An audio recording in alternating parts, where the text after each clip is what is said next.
Hey, welcome. I am so excited about today's podcast. I really am. And here at Living Streams, we have our Sunday mornings and we podcast those. But occasionally we do these sort of long form podcasts. And it's really, for me, so not just entertaining, but kind of therapeutic to talk through these big subjects. And recently with Roe v. Wade, the overturning of Roe v. Wade, as a church, Living Streams, we've been really prayerfully and carefully trying to figure out, how do we address this subject better? How do we talk about this, not just 5 minutes on Sunday morning, but with a little bit more depth and a little bit more grace and patience? And so we figured today we would bring in a couple of guests. And so we want to introduce these guests to you. Jen, why don't you introduce yourself to everybody and we'll dive in. Yeah. Okay. So my name is Jennifer Bishop. I am a mom of 2 boys, 6 and 9 years old. My husband and I walked a long road of infertility, which is part of my story that I'll share later that brings me here today. And part of that is what led me into now I volunteer at Choices Pregnancy Center, which is a crisis pregnancy center, helping women who are dealing with finding themselves in scary, traumatic situations. And so I have the privilege of getting to walk with those women. And so that's what brings me here today. That's awesome. Yeah. And now, Dr. Diana, why don't you share with us a little bit? You and I got to chat last month when all this stuff started heating up. Why don't you introduce yourself to us? Yes, I'm a retired OBGYN. I have born and raised in Arizona, taken care of women and their reproductive health problems for over 40 years. I am retired now, but I still passionately love to be involved however I can to just help women who are having tough decisions to make, for women who have had abortions in the past and need to know forgiveness and mercy. And so I'm excited to be here today and give information or input on this side of the medical side. And also, not only were women my patients, but the babies. Yeah. And I have a real compassion for us to be knowledgeable about that this is not just about women's reproductive health care rights. It's also about health care, which involves, with pregnant women, taking care of both a mom and a baby. Yeah, absolutely. Just a little backstory before we got here. Last month when it was leaked that Roe v. Wade was potentially being overturned, and it seemed very legitimate. Those of us on staff at Living Streams, we had a real conversation that week going, and it was right before Mother's Day too. And we were going, do we address this thing on Mother's Day? And we had some people going, just keep it light, you don't want to get too heavy. And but going into it, there was a real strong conviction as we were approaching Sunday morning that this is a very important thing that's going on in our country. And we're constantly trying to figure out, as church leaders, we're going, okay, is this us wading into politics, or is this politics wading into the church? And for those of us at Living Streams, we really do believe this is politics wading into the church. We feel like this is politics getting into what we believe is God's care for people. And deep down, that's what we believe that it stems from. So that Sunday morning, we went in, and Jen was actually part of a panel discussion for resilient moms. That was the theme for the day. And we just kind of prayed for the country right off the bat, right going into it. And I called Diana right before that because I thought I really need to get some perspective. Because we had been hearing, and I don't totally buy this, but I do think there needs to be some group discussion about this. But people were going, "You're a man. You can't speak into this subject by yourself." And I was going, I hear what you're saying, but I don't believe that's true. I really do believe that we need to be able to all speak into this thing that is affecting really everybody. I mean, tens of millions of babies have been aborted since Roe v. Wade. I think it involves all of us. But at its core, I mentioned Jeremiah when right in the beginning, Jeremiah said, "I have been called to be a prophet before I was even conceived in the womb." Yes. And this idea that God has a purpose, that we've been designed on purpose and for a purpose, is a deeply Christian idea. It's not a political idea. It's this idea that all life matters, that each one of us matters. And I think even the fruit of where you see the pro-choice, what they call themselves, movement, that there was this really sad trend on Twitter saying, all these people holding these signs saying, "I wish I was aborted." And deep down, I think that is symptomatic of this non-value for life. And at some point, if you don't value life, you stop valuing your own life. You don't understand that God has a purpose for you. So we talked about it a little bit that Sunday. We prayed for our country. We prayed that it wouldn't tear us apart in violence, and a lot of those sort of things. But after that, we thought, we really need to talk about this a little bit more. We really need to have a little bit more discussion. And since we had discussion with you guys, I thought this would be a really great opportunity for you to share your story, for you to talk a little bit from the medical perspective, and to just talk a little bit about Roe v. Wade. So why don't we start with you, Jen? Why don't you tell us a little bit about your story and how you got into this place that caring for women in this situation has become important for you? Yeah. So really, I have to go back 15 years because my story, I can't really tell one part without the other. So if I go back 15 years, my husband and I had been married a year, and we just decided it was time to have kids. And as a woman, your whole life, you grew up just assuming when you're ready to be pregnant, you just are going to be pregnant. I mean, because that's what you're supposed to be able to do as a woman, is produce life and carry a child. And so I didn't think anything of it. We just decided, this is the time. Let's start trying to have a baby. And about a year into it, I realized, oh, wow, this isn't quite as easy as I thought it was going to be. And, that was the point where we started seeing doctors, medical professionals, and had every test known to man, and they couldn't find a single thing wrong. In fact, they said, "You guys are beyond perfect. We can't find any reason that you shouldn't be pregnant." And so we started going through some fertility treatments, and it was about the third year in that it really just became apparent that this was really hard, and so I remember thinking we were at the point where we had done some fertility intervention, and it was to the point where we had to decide, are we going to move forward with this? Or are we going to go another route? Maybe that was year 4. And so we started praying about it.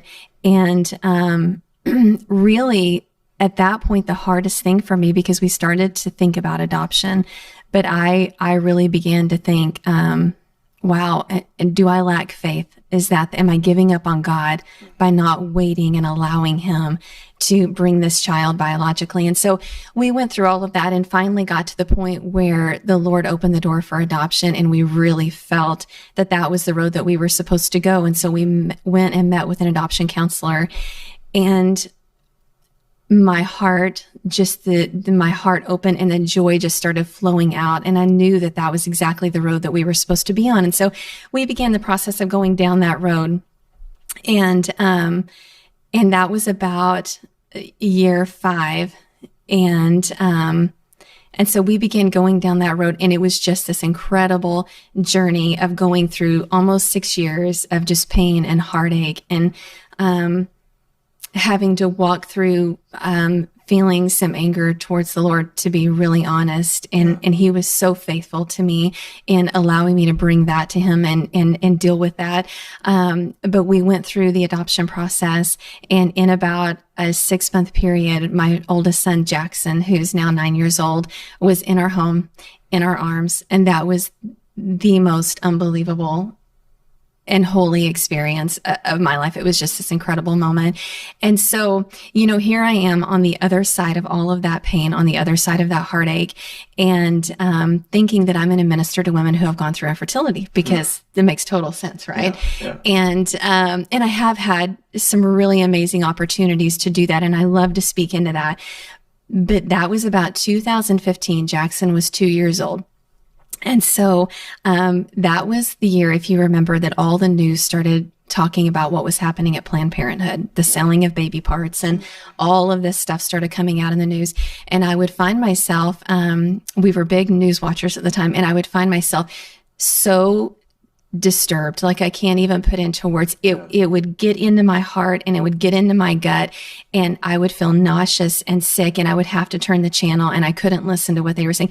It just was more than my heart could bear to listen to the devaluing of life and people being proponents of this. This isn't a big deal. It's a woman's choice. And then what they do after the fact is their choice. And so that was when my story really began to transition, and it became a lot about the Lord beginning to reveal to me that he was calling me into minister to women who were at this point of decision, that they were at a point that they were in traumatic circumstances, unforeseen circumstances, unexpected.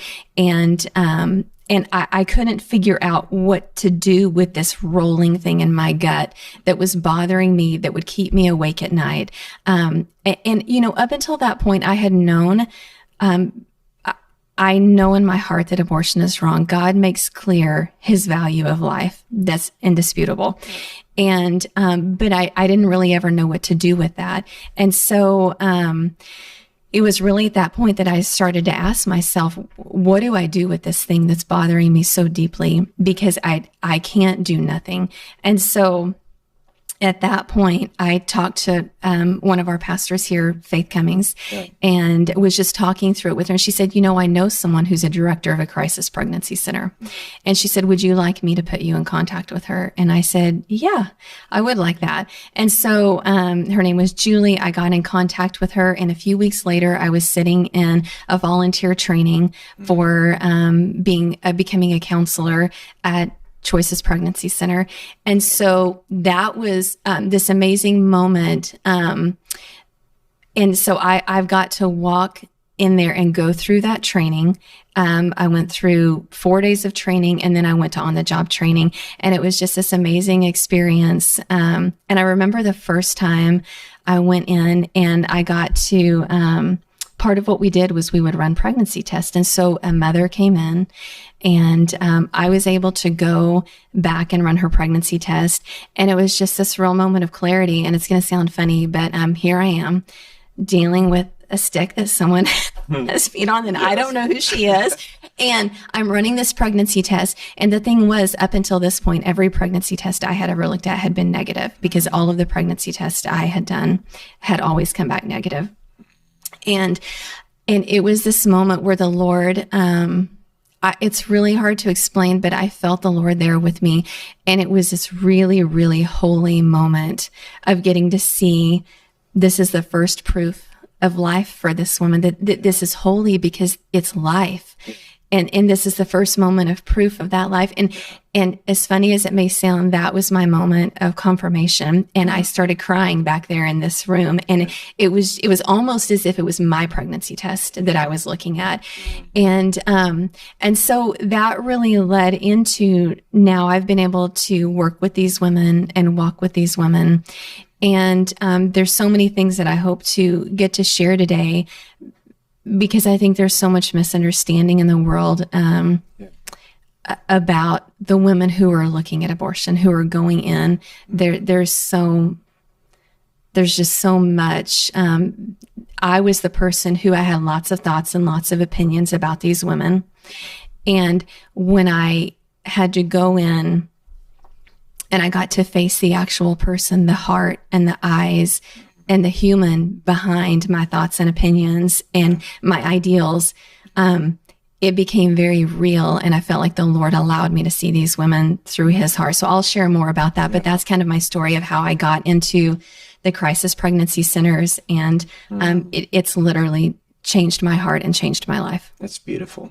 And I love that moment where you get that positive test. Yes. After years of seeing your own negative tests, you see that positive test. Yes. And it is I love in Ecclesiastes, it says that the paths of the Lord are, he says crooked, but doesn't mean like it's bad. It's the Right. crooked path of the Lord. It's like, I didn't know it was going to turn this way, and I Yes. didn't know it was going to go that way. And the Yes. thing about your story that I think is so beautiful, it's like infertility Mm-hmm. led to this heart for people that were going to have abortions, women that were going to have abortions. Yeah. And it seems like such a strange path to go on. Yes. But it's so of the Lord to lead something like Yeah. that. So it's beautiful. And we'll talk more about Yeah. that. Yes. But Dr. Diana, why don't you share a little bit of your story, as much as you want to, and how you kind of got to this place? Yeah. Well, loving to hear about your story too, because we all do have our stories. Yeah. When I was a teenager, I was a Christian. I had a wonderful boyfriend. We became sexually active. It resulted in a pregnancy. And at the time, his vote was that we got married. We were graduating from high school. We were both smart. He had a full ride scholarship to Duke University, and I had a full ride scholarship to University of Arizona, and it would be okay. And I was scared, and I was concerned that maybe this wasn't okay. This was, first of all, I wasn't sure we were going to get married, and I wasn't sure how this would impact things. I knew that my parents would totally freak out. I was ashamed of it. I didn't know who to talk to about the whole situation, but I ended up confiding in a friend of my sister's who had had an abortion. And she said, it's not hard. And you don't have to deal with it. You don't have to tell anybody. They'll never know. So out of that, though, came a situation in which I went to see a doctor. And this doctor was legally doing abortions. Roe v. Wade had occurred a year before. Prior to that time, abortion was readily available to anybody in the state of Arizona. You just had to go to California. But I didn't know anybody who wanted an abortion, didn't get to have one, and didn't really care that it wasn't in Arizona because they just kind of wanted to do it someplace else anyway. Yeah. However, for my situation, this particular doctor, in my mind, decided to play God, or at least my parents. I was underage. The first time I saw him, I was 16. When he performed the procedure, I was 17. But no real informed consent was given. I was paying for it out of my babysitting money, and I did not have enough money to pay for both the abortion and sedation and anesthesia. So he said, well, it's no problem. It really doesn't hurt very much, and it'll be quick, and you won't, won't be a big deal. I'll take care of everything. Yeah. I'll take care of telling the hospital things so it won't matter that you're a minor. And no one will know. We'll just get it done, and no one will know. So I think that a couple of things out of that situation. One was the abortion ended up being extremely painful. I was further along than he thought. I had a huge amount of blood loss, which could have been life-threatening to me. I have Rh negative blood, and that's important because in women who get abortions, if you don't receive something called a ROGAM injection, it can cause later pregnancy problems with Rh disease in your other pregnancies. I felt betrayed because as I'm laying on the table and hearing every comment and clank and feeling extreme pain, I felt that this man was taking my babysitting money and really didn't care about who I was, or what the situation was, or even what happened to me afterwards. The worst news was he thought somehow he would make me feel more comfortable by saying, well, the pregnancy at this stage is just a blob of cells. Yeah. And decided he would show me the contents of the canister for the suction curettings. And I could see little hands. And he even was so kind as to tell me it was a male. Jeez. Went to the recovery room. Friend picked me up. I couldn't even walk through my graduation the next couple weeks later. I was fourth in my class. I should have been a great time, but I was so miserable. I was so ashamed. I didn't even want to see my boyfriend again. Mm. So what was a really serious, good relationship turned into this terrible relationship. He never chided me. He didn't want us to have abortion. He wanted us to get married. And so, there's so many factors involved in this. Yeah. It's just not an easy thing, although it can be made easy if you're totally sedated or somebody's telling you there's no problem or it's a blob of cells or all these other things. They're not truth, so. Yeah. So the one good thing that happened is I firmly decided I was going to be a doctor and I was going to be a caring and compassionate doctor. And I did return to my faith, and I wanted to be a Christian doctor. Mm. I wanted to reach out and help people. I wanted to help women who had pregnancies, no matter what the situation was. And the ones who came to me, I would be honest and kind, and I would try to help them in any way I could. I would not condemn them. But I also felt strongly at that point in my life, I was not going to be a provider of abortions. Yeah. And that was my right. Mm-hmm.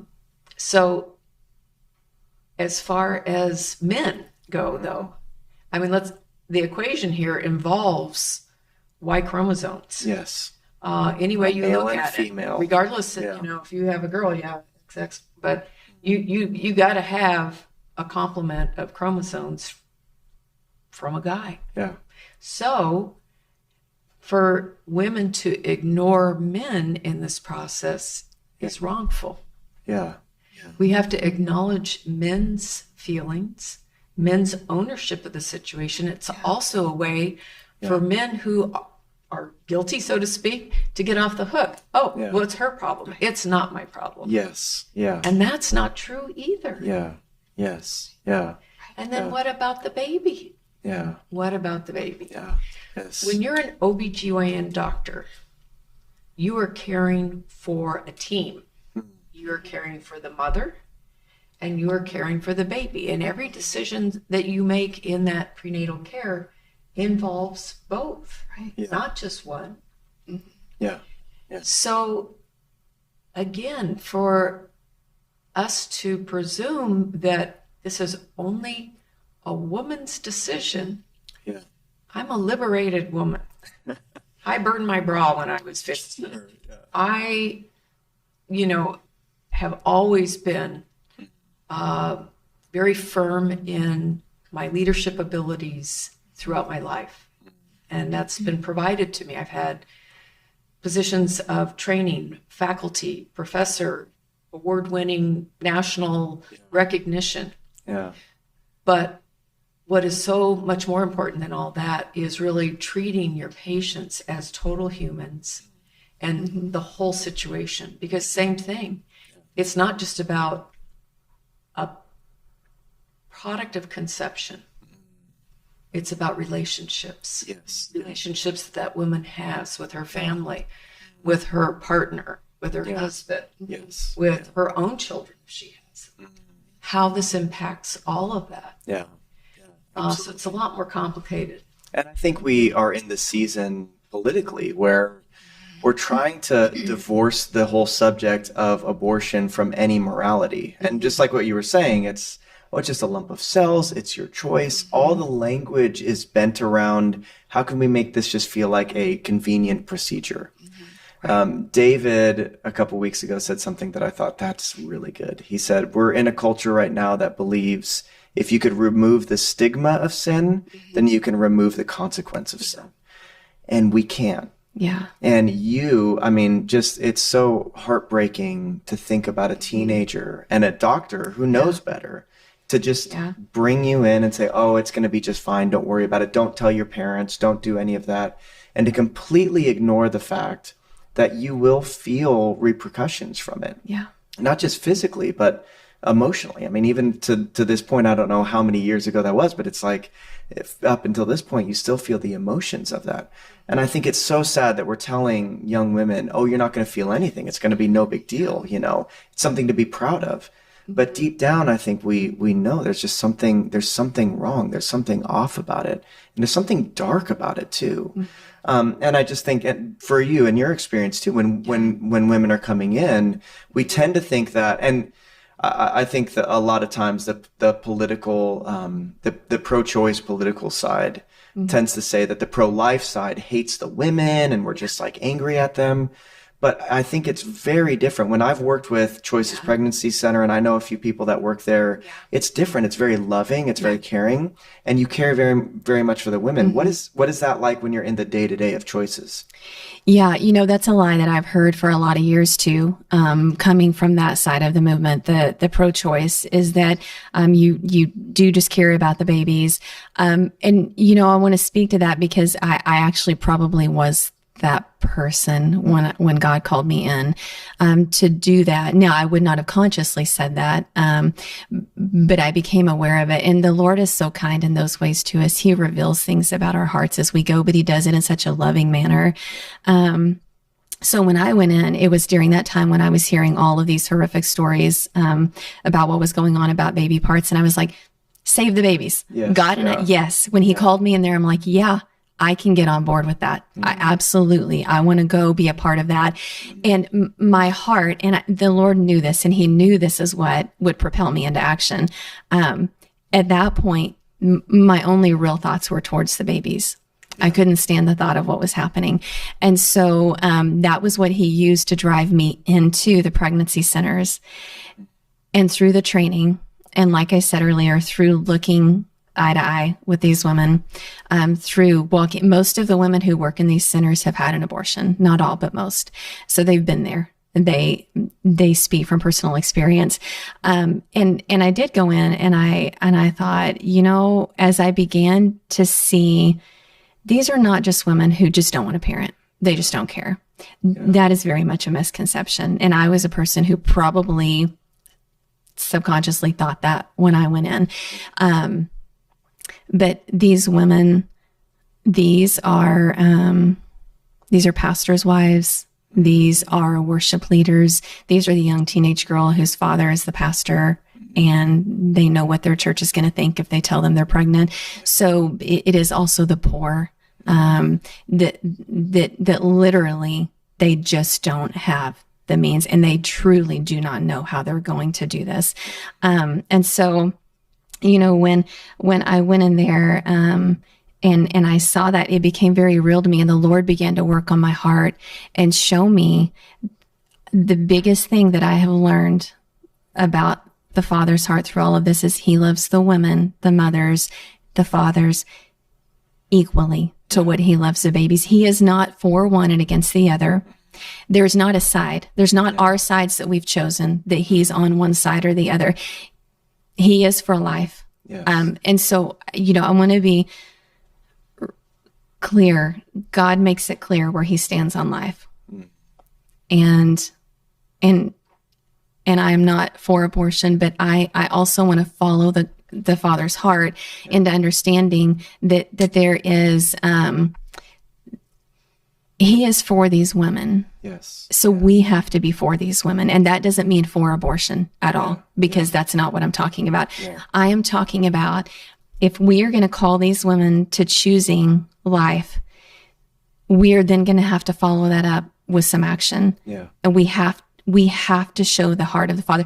This is our moment as a church. Yes. I mean, this is one of the most incredible moments we've ever been given.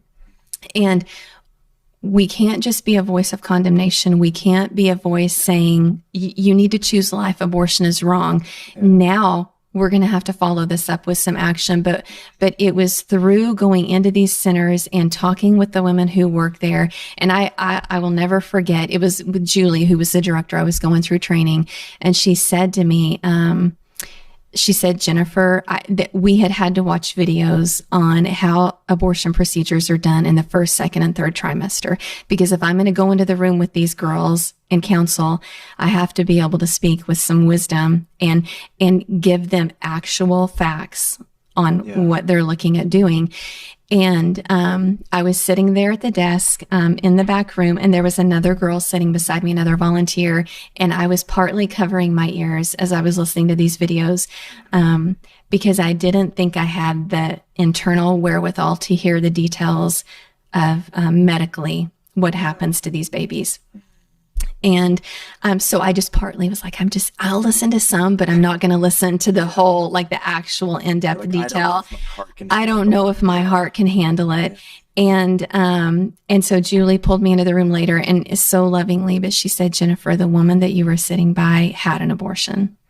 And she said, we just have to be really careful what we're portraying to them, with our words and our actions. And it just became so evident to me how much our words matter, how much our actions matter to these women. And so it was in that moment, she said, Jennifer, God is for these women. Yeah. He's not just for the babies. And I left, and I was mad. And I'm not proud of that, but the Lord was just working through. He was bringing some things that I didn't know were in my heart out, so that He could deal with them and change my heart. So it was such a kind and amazing thing. And so it really was a transforming of my mind and my understanding. Yeah. So easy to have thoughts and opinions until you sit down with these people who have been through it, until you listen to their circumstances. And the Lord I can't even begin to tell you what the Lord has done in my heart to help me see these women the way He sees them. Yeah. And so as you were sharing your story earlier, I was tearing up, because that's a story that I hear almost every time I'm in the center. And, these women are hurting, and they need a voice of compassion. And I think the lie is that the pro-choice side is the compassionate side on the women. And we have to fight that. What you said, I never really even thought about that politically they're trying to pin women against their own babies. Right. Like either you're for that baby or you're for the mom. Yeah. And it's just a false dichotomy. We don't have to. It's life all around. And one thing I love, Diane, about your story is through all the pain, and even later I know it was hard for conception, maybe talk a little bit about that, but then the redemption that God brought through that for you as a young mom who went through that. Right. Yeah. Well, as I mentioned, I went to medical school, and in the first year of medical school was diagnosed with a pituitary tumor at that time, and it secreted a hormone that at that time they felt was incompatible with ever having a baby. And I remember once again being a patient and getting my head scan done and having an endocrine doctor share that information with me, thinking, wow, I killed the only baby I could ever have. Wow. But in God's grace and mercy, I went on to become an OBGYN doctor. I did get married. My husband said, hey, if we can have kids, fine. If we can't, fine. It's all okay, And he became a Christian after his residency training also. So God is very faithful in relationships. But interestingly enough, in residency, I spontaneously became pregnant. Wow. Even though I had no periods, no signs of any ovulation. So was it a miracle? Was it not? I'll take it however it was. Highly unlikely. Yes, it was highly unlikely. And her name is Janelle. And Janelle revolutionized my life because I then had a new set of priorities also in caring for women. Yes. I actually started a practice called Caring for Women. And the whole purpose was to care for women. It was not to make money. I actually looked at my tax returns. I think I made $50,000 a year. And I paid my nurses $35,000 a year. But we had a staff of 10, and we took care of women. And we took the time when they needed time. And many women would come in just for a general exam and start crying as I did their exam. And as a doctor, this is a little secret, but you can look at a cervix, which is normally a like nice, shiny little pink donut. But if a woman has had an abortion, or if she's had other children, often it will be disfigured and have a different conformation. So often when women would be crying, it was my first clue. And I would try to finish their exam and then say, it seems like there's something bothering you in the past. Can we discuss that? And normally that would strike fear in doctors' hearts because it leads to a lot of time, but we had the staff to do that. And so we weren't there to just find teenage girls who wanted to put babies for adoption. They flocked to us, but that wasn't our purpose. We took care of all women, all situations, never were judgmental about whether they were Christians, not Christians, whatever affiliation they had, their work, their color of their skin, nothing. And it was a wonderful time. But I did end up having another child, and then I adopted a child. And I felt that that was my glory and honor to be able to do it. And it was actually the mother of the baby was 17 years old and so smart, and came in with her list of things. She knew she wanted to place the baby for adoption.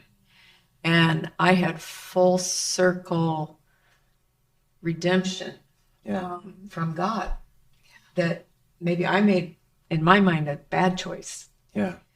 But there are so many women out there who want the opportunity to make a good choice, but we need to help them. Yes. We need to help financially. We need to have counseling. We need to have compassionate doctors. Yes. And we need, as a society, to say it's okay all the way around. Yeah. Yeah. And we need to not make it a political issue. Absolutely. I refuse to get involved in the politics of it. Yeah.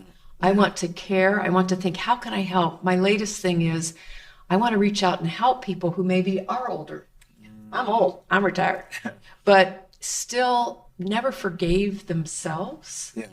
They carry this burden with them. And there are now actual retreats and things for people to come to and enjoy forgiveness and mercy. There's ways we can help pregnancy centers. In the Verde Valley area, there's a center that's called Ruth's House, and people can drop off all sorts of donations of, any type of baby stuff and formula and money and whatever. They have a little store where then women coming in are given tickets, vouchers, and they can go shop for free. They have counseling services, homes available. So you have to make it real. Yes. You can't just say, nobody can have abortions anymore. And no, you've got to reach out and help. Absolutely. Yeah, absolutely. Jen, you have something? I think that what you're speaking to, we can't encourage people to choose life and then throw everybody else who made a different choice under the bus. If we want to show the Father's heart, as you said, we need to figure out tangible ways to help, but also how can we minister to the women who have made those choices? Because the thing is God is writing a story of redemption for them. He is. He doesn't just toss them and throw them away. And so many of the women I deal with in the center are women who have already had one abortion and they're looking at having another. And we're going to have to figure out how to minister to these women too, and how to show the love and the forgiveness of God to these women too. It can't just be, okay, if you make a choice for life, yay you, that's awesome. It has to be as a whole. We have to figure out, this is the largest unreached group. And that really is a matter of fact, because 1 in 3 women have had an abortion. Forever they said 1 in 4. It's now 1 in 3. So the problem is not getting better. And so it's not just babies that are dying. It's women that really are dying on the inside too. So we have to figure out how to address this as a whole and really show the Father's heart to all of the women. Yeah. And I think that's the trick, right? And we were talking about this a little bit before we hit record on the cameras.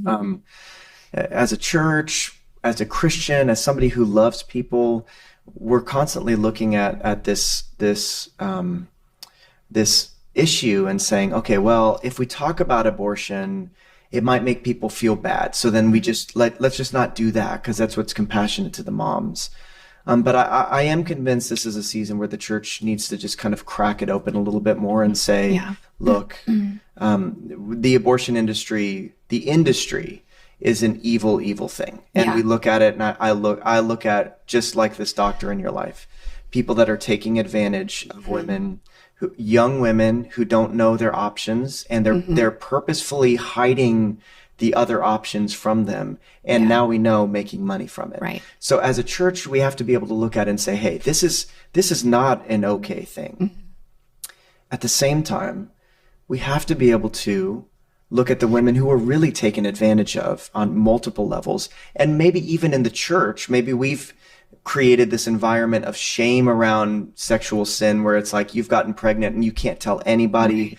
We need to change that. We really do. We need to be able to be the place of healing for moms or anybody who's gone through that. Yeah. Sexual sin is one of those things that really has affected everybody on the planet. So we have to be able to create safe spaces to talk about it, but to offer that redemption for moms, to say it's not too late. The Lord, there is no sin that is too hard for Jesus to help you heal from, right? Well, and as a doctor, there is medical things that aren't addressed when people are talking about abortion. Yes. So there is a problem when so many women use abortion as a form of birth control. True. I also helped oversee the indigent care clinic on McDowell, and a lot of our women were prostitutes, drug addicts, whatever. And sometimes they'd had 10 abortions. Now, it's every time you have an abortion procedure, it's costly. It's also damaging. And it certainly is creating a whole new infertility world because of that. And the medical industry's changed a lot since Roe v. Wade. You and I were talking about that. And we've learned a lot since that. So just even, you talk about, we didn't have ultrasounds in the 70s that show the clarity of what's going on. And for me, I am a scientist, and I loved to be able to have women come in who had seen somebody and they're like, oh yeah, you're not too far along. You can have an abortion now. And go, well, we're not going to leave that to guessing that you really knew when your last period was. Let's take a look with an ultrasound. And the use of ultrasound is so important for all sorts of reasons. One, it lets a woman know, how far along is she? It avoids that issue of doctors going, oh, you're fine. I can tell just by feeling you're fine. Well, maybe you're not. Maybe he didn't feel your uterus correctly. Maybe there's other coexisting medical problems. Maybe you have an ovarian tumor or something else that's getting missed. So ultrasound is very safe, very effective, inexpensive, and it's a great tool that every clinic should have. Women should not be forced to see either, though. And that's something that I learned. I would say to women, I have the ability to do an ultrasound for free for you that will tell you how far along you are to help you in your decision-making process. And they would go in the room and I would say, right now you will see the screen and you will see what's on the screen. Is that okay with you? And almost all of them said yes, because they really were curious. And 90+% of women who are able to see their pregnancy, see that it's not a blob of cells, see how far along it is, make their own decisions. They don't need people saying to them, you're immoral, you're this, you're that. They will make good decisions, especially then if it's provided that there is care for them or another option for their baby. If they can't take care of the baby. there are other options, and there's open adoption. So you can see that baby later in life, all the way through if you want. My adopted baby came home after 2 days, but we had a totally open adoption, and her mom, Joy, has been involved with her life until now. This baby's 30 years old. It's beautiful. And it was hard for her at first, but she went on to have 4 children on her own. And Christina is invited to come and spend time with them. And when they come to Phoenix or Scottsdale or someplace in Arizona, they will unite with her. And she's always felt loved. This woman even wrote letters to her when she was in utero, in the womb, to tell her, I love you so much. That's why I'm making this decision. So, I just want to provide that kind of support. I want women to have the best outcome they can medically, otherwise. And in my mind, we just need to get rid of the politics. Yes. And I think that's the thing with the abortion industry. They're trying to hide information from moms. Right. And we're standing here saying, if more information for the mom is compassionate for the mom, just let her know what's going on, right? Yeah. Yeah. Yeah. That's one of the things that we see when you're talking about ultrasounds is so powerful is over 70% of women that come into the centers, when they have an ultrasound, they make a choice for life. Yeah. That's powerful. And that's one thing that when you're looking at some of these other pro-choice organizations, they're trying very hard to hide this information. They would prefer you not see an ultrasound. And my question is, if you're going to make a medical decision that is going to have lifelong consequences, whether you parent, whether you make a choice for adoption, whether you have an abortion, they have lifelong consequences. Why would you not want every bit of information? And as a provider, why would you not want your patient to have all of the pertinent information to make the best choice that they could? So we need to get away from the hiding, the misinformation. Most of the women that come into the centers that we talk with, when we start asking them questions, we find out when they've gone into other organizations, they were not shown the ultrasound. They were given false information. Yes. So much about your story is there were so many things done improperly in your story that could have helped you. But it was someone who thought they knew better. And so they were going to make the decision for you. Yes. And we have to get away from that. David has a powerful story he's talked about before with Bella when they found out she had spina bifida. And he said he was sitting there with the doctor and they were saying, okay, well, we could take care of the pregnancy, blah, blah, blah, blah, blah.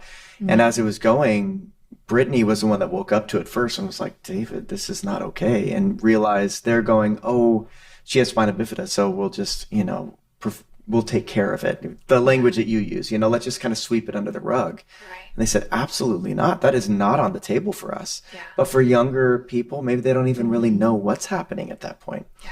But it does bring up the hard question. So this is the question, I think, in a lot of maybe the pro-choice arguments. They would say, well, what about rape? What about incest? What do you say when it comes to that? Less than 3% of abortions There it is, yeah. are related to that. And I can tell you from personal experience, I've known many women who actually chose to continue their pregnancy despite being raped because of the fact they said, this is not this baby's fault. Yeah.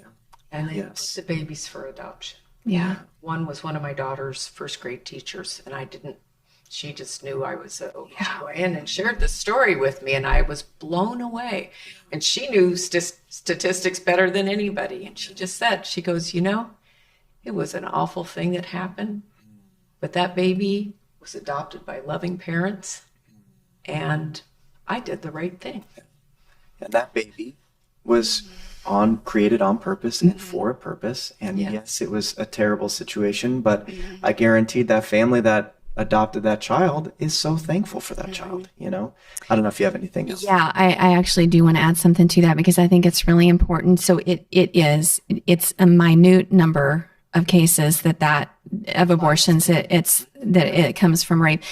But in the cases that do come from that, when a woman is raped, it's the worst kind of offense. I really can't even fathom the lack of power, the lack of control, a choice completely taken out of your hands and you were violated in the worst way.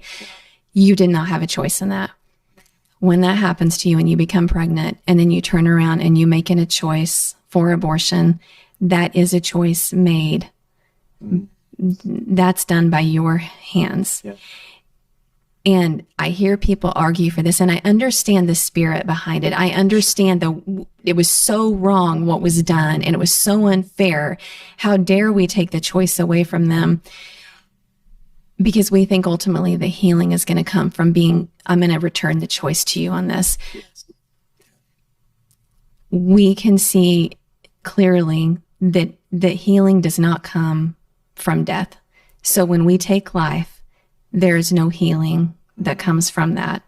And so I think it's this thing that we haven't fully thought through many times, and we think we're giving choice back to the woman when really we're just intensifying the trauma. Yeah. Because now it's not the trauma of the rape. Now we've heaped on more trauma with the trauma of the abortion. And it is undeniable that it is a traumatic event. Yeah. And it brings shame. It brings all these really complicated emotions. And again, we're being told it's the loving thing to do. Right. But it's far more nuanced than anybody in the political realm will ever give it credit for. And I think this is another thing we were talking about earlier, is the political side of this argument is so sneaky in the way that they're doing this. And even when we were talking about Roe v. Wade, people are going, I see it on social media all the time. They're going, now this radical, justice system has made abortion illegal. And you go, that is not accurate at all. And I think there are a lot of people that are saying that know better. I think they know what they're doing. They're trying to get angry people to fight against each other, right? And I believe that in most cases of rape and especially incest, that has been available to women. Mm-hmm.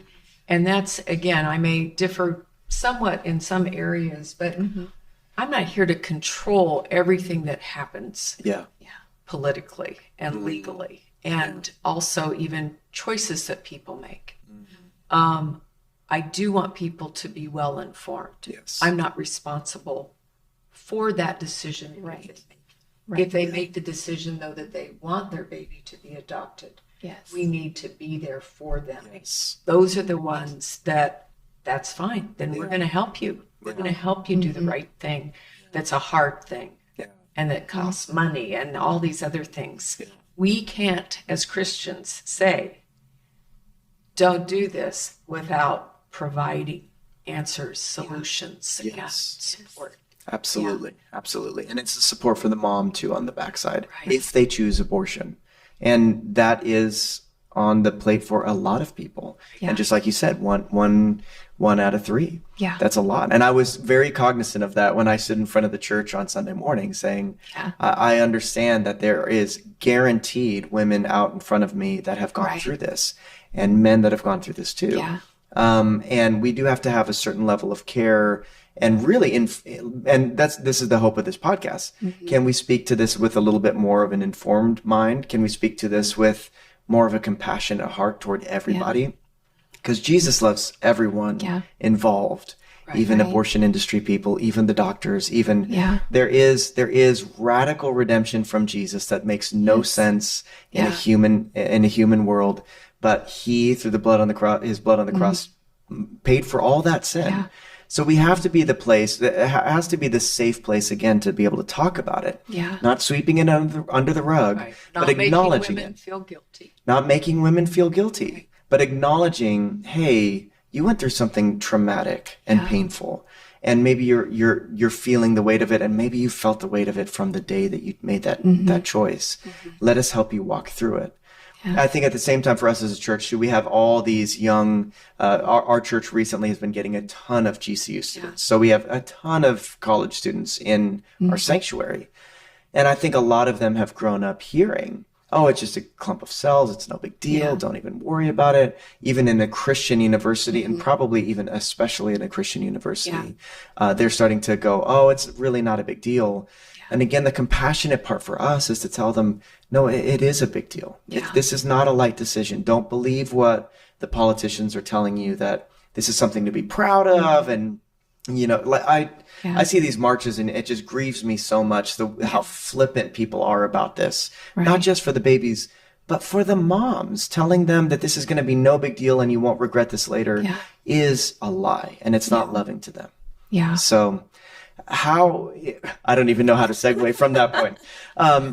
I think, Diane, I don't know if you have something to say. I was just going to say, so we need to be, as churches and groups of people who care, we need to have retreats. We need to have sessions in churches, at schools, wherever, so that it gets out on the table for young people. Parents need to take the responsibility to talk to their kids. Don't rely on school systems. 100%. And I don't care if you're in private, public, or charter or whatever. Parents need to take that responsibility. And for some women or men, I had one friend, and she's like, Diana, you have to talk to my daughter. I can't say a word. It's just, and I find people who will represent what you want them to hear, or ask at your church to provide classes or something like that, so that good information is getting out to young people who are having changes in their bodies and their hormones, and they're like, what do I do with all this? There's a lot of pornography available on the internet. There's a lot of other ideas. There's a lot of predators. So we need to take it back. We need to help our young people be exposed to the right things. Yes, absolutely. Yeah, absolutely. I think we have abdicated our responsibility as parents to the state for far too long to raise our kids and speak to them about these issues. And I think that that's one of those things that's very empowering if we know as parents, you are the best equipped person to talk to your kids about these things. And I think in this world where everything is so intense and it feels so hard or ethereal, like, how can I make a difference in that? Starting with your kids is such an easy place to start communicating and start shifting this tide in the area where you have the ability to speak into people, So as we're wrapping up, maybe, Jen, if you want to share something, what would be your heart for a woman who's gone through an abortion or is maybe even considering an abortion? What would you say to a woman in that situation? I think, one, it's really important to get all the facts. And this will be something that will be with you for the rest of your life. It is a much weightier and bigger decision than society would lead us to believe. There is this theory of abortion. Okay, we go back to normal now. And this probably the biggest lie that I see as I'm talking with these women in the centers is that okay, if I can just take care of the problem, get rid of it, then my life goes back to normal. And I would want to tell a woman with so much compassion that's a lie, that your life will not go back to normal. You can't just easily take care of the problem because it's life and it is going to have consequences on you. So have all of the facts, really understand what you're looking at doing, but understand there are so many resources out there to help women who I want to parent. I just don't know how. I don't see a way. And this is what I hear the most. I don't see a way to be able to parent and do this. So I have to have an abortion.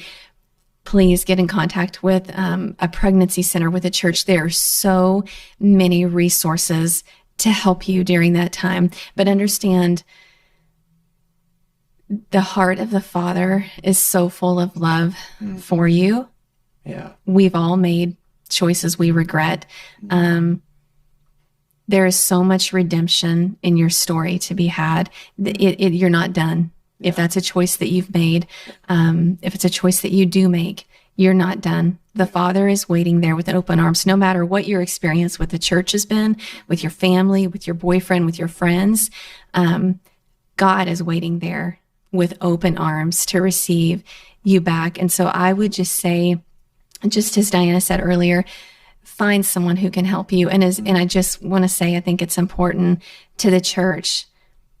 Find somewhere that you feel passionate about. What is your place? It may not be to adopt. You may not be an OBGYN who can help these women along.